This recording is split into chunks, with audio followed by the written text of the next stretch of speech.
We're going to actually put some teriyaki flavorings in the burger, which makes these way more cookout friendly. Of course, ironically, I ended up not grilling these outside. But regardless, these came out really, really good. And had my tripod not broken at the end, this would have been a completely successful video.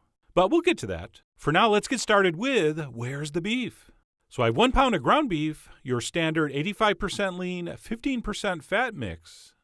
And what we want to do before we start adding the flavorings is break this up a little bit with the tip of a fork, which is going to help allow us to integrate our other ingredients without overmixing everything. So what we'll do is we'll just break it up a little bit like this, and at that point we can start the teriyaki process. So first up, I'm going to add a little bit of Worcestershire sauce. So we'll sprinkle over a little bit of that, followed by some soy sauce. And I'm going to drip over about 2 tablespoons. And we are going to mix this, but please note, we're going to kind of drip this all over the surface, just for a little initial distribution before we mix it with the fork again. And by the way, yes, you can mix all these liquids together and drizzle it over at once. But anyway, we'll add some soy sauce, followed by a tablespoon of sake. That's right, we're putting rice wine in our burgers. And by the way, that sake is actually clear. There was some soy sauce in the spoon. And of course, sake is a key ingredient to real teriyaki, or so I've been told. And then after the sake, we're going to do some mirin, which is very similar to sake, only it's a little sweeter.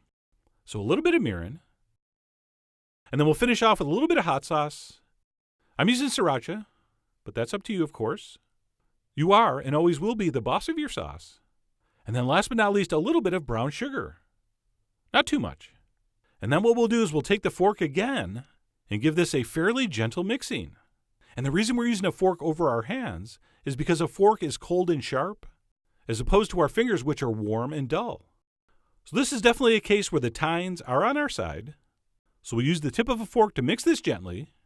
And do not worry about mixing it completely perfect, because what's really going to accomplish the final mixing here is when we form these into patties. So we will give that an initial mixing with our fork, and then we will switch to our hands, which I've run under cold water. Wet, cold hands always work better. And since I started with a pound of beef, I decided to divide mine into 4 4-ounce sliders.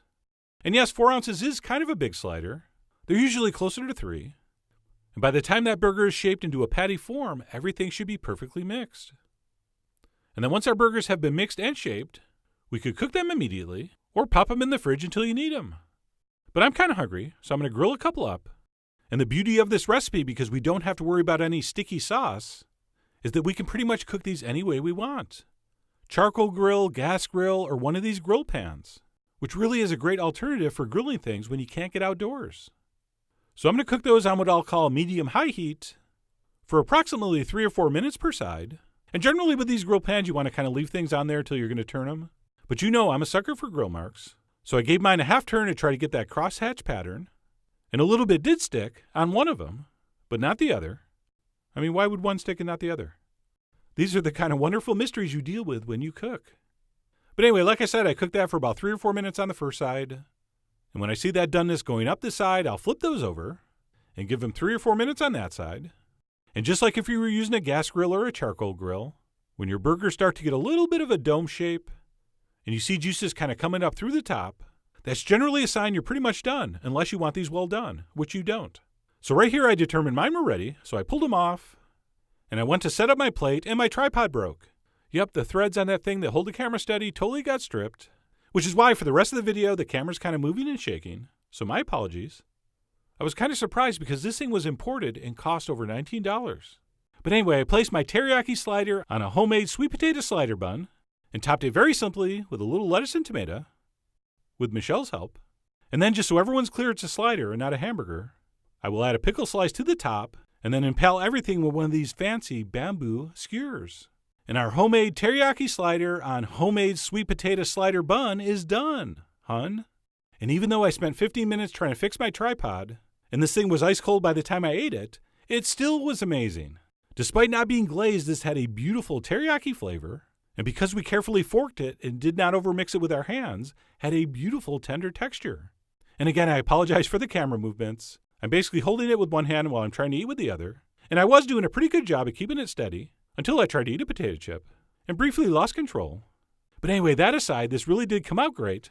And above and beyond showing you something a little bit different you could do with burgers, this recipe was also intended to serve as a major tease for our next video, which will be how to make the aforementioned sweet potato slider buns. And as everybody knows, the hardest part about making good sliders is finding great slider buns or rolls. I mean, people usually end up using dinner rolls, which are okay, but they're just not even close in quality to these sweet potato buns. So please stay tuned for that. But in the meantime, I really do hope you give these teriyaki burgers and or sliders a try soon.